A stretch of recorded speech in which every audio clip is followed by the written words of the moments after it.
Hey there, I'm Grease Scotsman of EQCast, and this is a Landmark Lesson, a segment where you can find tips to become a better gamer. Today's Landmark Lesson is a response to a surprising amount of frustrated feedback from players upset with the introduction of falling damage and player death that came along with the initial PvP update at the end of August. At the core of the grievance players seem to have with the update is that they are convinced they can no longer use heroic movement to leap and bound from mountains, tall claims, or perform other death-defying acrobatics because they fear the inevitable splat at the bottom. Well, fear not, ladies and gentlemen. With a few meager resources of tungsten, silver, and elemental silver, you can put together your own adventurer's grappling hook, which is the answer to all of your worries. Best of all, this little puppy also requires a small but important amount of skill to use, at least when trying to avoid cratering to your death as you leap from vast heights.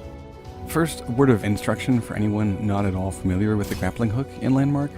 Outside of combat, the hook will target the mouse's location. It has a finite length, and it is entirely possible to whiff your target if it's beyond your grapple's range. Also note that each use of the grapple drains energy, so you will run into periods of being unable to grapple while your energy recharges. As I've been talking, I threw together a few examples of what not to do. Here's the maneuver performed properly.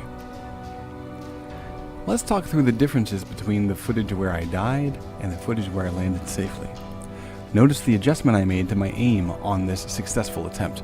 Instead of aiming down at my feet toward the terrain that is careening toward me, I aimed slightly behind me, ensuring that the grapple cast was directed at a shorter distance between me and the terrain as I fall.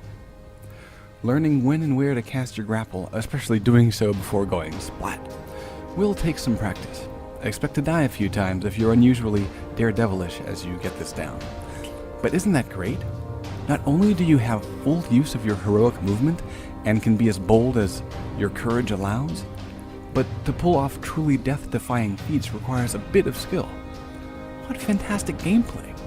You know, I never imagined being impressed and engaged by the gameplay involved in simply getting from one side of the map to the other, but SOE has nailed it. Bonus round. I'm sure we all use the gallery these days to shorten travel time hopping from claim to claim, especially with PvP. But for those who still enjoy a good romp across the countryside, I implore you to go in speedy style.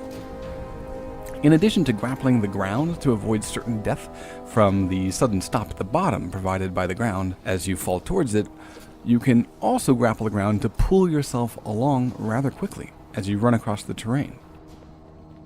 Notice in this side-by-side comparison how much faster the me on the right got to the finish line than the me on the left. If you're just traveling and you don't need to save your energy bar for, say, a death-defying leap grapple, use it to speed you toward your destination. You might as well put that energy to use. It's going to recharge anyway.